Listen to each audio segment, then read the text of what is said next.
জলমিত্ৰসকল আছে আমাৰ অসমত জলমিত্ৰসকল আছে আৰু জলমিত্ৰসকল বৰ্তমানলৈকে খোৱা পানী যোগানৰ কামতে তেওঁলোকক চৰকাৰে স্বেচ্ছামূলকভাৱে তেওঁলোকে চৰকাৰক সহায় কৰে আৰু তাৰ বিনিময়ত তেওঁলোকে এটা সামান্য পাৰিশ্ৰমিকো লাভ কৰে কিন্তু PHC ডিপাৰ্টমেণ্টৰ আৰু এটা স্কিম আছে স্যানিটেশ্যন এটা ড্ৰিংকিং ৱাটাৰ আৰু স্যানিটেশ্যন কেবিনেটে সিদ্ধান্ত গ্ৰহণ কৰে যে এতিয়াৰ পৰা জলমিত্ৰসকলক আমি স্যানিটেশ্যনৰ কামতো গাঁৱত ব্যৱহাৰ কৰিম আৰু তাৰ ফলত তেওঁলোকে মাহিলি 1000 টকা অনাৰিয়ামো পাব আৰু কামৰ ভিত্তিত তেওঁলোকে 500 পৰা 2000 টকা লৈকেও পাৰফৰ্মেন্স বেস ইনিচিয়েটিভ পাব পাৰিব আমাৰ জলমিত্ৰসকলক স্যানিটেশ্যনৰ কামত ব্যৱহাৰ যোৱাকালি কেবিনেটত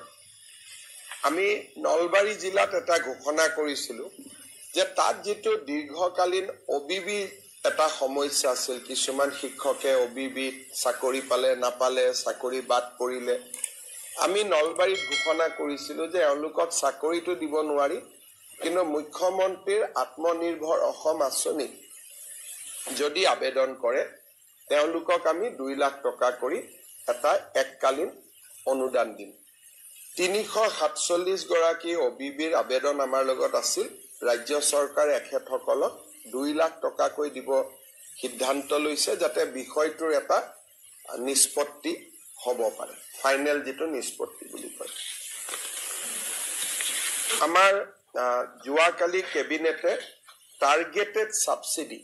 ইলেক্ট্ৰিসিটি বোৰ্ডক মই যেটো কৈছিলো যে 1 টকা আমি দাম কমাম কালি আমি ইলেক্ট্ৰিসিটি আসাম পাৱাৰ ডেভেলপমেন্ট কৰ্পোৰেচনক 300 কোটি টকা এজে টাৰ্গেটেড সাবসিডি আৰু 200 কোটি টকা এজে নৰ্মেল সাবসিডি আমি 500 কোটি টকা কেবিনেটে দিব সিদ্ধান্ত লৈছো যাতে এপ্ৰিল মাহত যে 1 টকা বিদ্যুতৰ নিৰিখ কমিছে তাৰ ফলত বিদ্যুৎ পৰিষদে যাতে লোকসানৰ সন্মুখীন হ'বলগীয়া নহয় অৰ্থাৎ ৰাইজক যেটো বিদ্যুতৰ দাম APDCL এ কমাই দিছে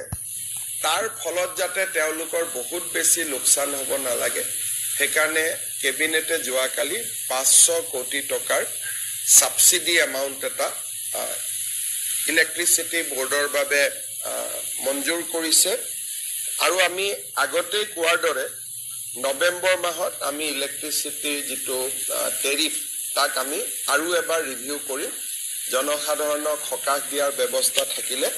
আমি আৰু অধিক সকাহ দিবৰ বাবে চেষ্টা কৰিম হেণ্ডওভাৰ কৰিম আমাৰ ব্যুৰো অফ ইকনমিক অফেন্স বুলি অসম চৰকাৰত এটা এজেন্সি আছিল যোৱা 4-5 বছৰ তেওঁলোকে বছৰত 2টা বা 3টা কেছে কৰে আৰু GST অহাৰ পিছত ট্যাক্স ইভেশনৰ কেছ বিলাকো তেওঁলোকৰ হাতত নোহোৱা হৈ গল সেইকাৰণে আমি BIO আৰু ভিজিলেন্স এন্টি কৰাপচনক সামিল কৰাৰ সিদ্ধান্ত লৈছো যাতে বেছি পুলিশ অফিচাৰ পালে ভিজিলেন্স আৰু এন্টি কৰাপচনে তেওঁলোকৰ এন্টি কৰাপচন ড্ৰাইভটো আৰু বেছি ষ্ট্ৰং কৰিব পাৰে আমাৰ যোৱাকালি কেবিনেটত আমি নলবাৰী জিলাত এটা ঘোষণা কৰিছিলো যে তাত যেটো দীৰ্ঘকালীন OBB এটা সমস্যা আছিল কিছুমান শিক্ষকে OBB চাকৰি পালে নাপালে চাকৰি বাদ পৰিলে আমি নলবাৰীত ঘোষণা কৰিছিলো যে এওঁলোকক চাকৰিটো দিব নোৱাৰি কিন্তু মুখ্যমন্ত্ৰীৰ আত্মনিৰ্ভৰ অসম আঁচনি যদি আবেদন কৰে তেওঁলোকক আমি 2 লাখ টকা কৰি এটা এককালীন অনুদান দিম 347 গৰাকী OBBৰ আবেদন আমাৰ লগত আছিল ৰাজ্য চৰকাৰে এখেতসকলক 2 লাখ টকা কৈ দিব সিদ্ধান্ত লৈছে যাতে বিষয়টোৰ এটা নিষ্পত্তি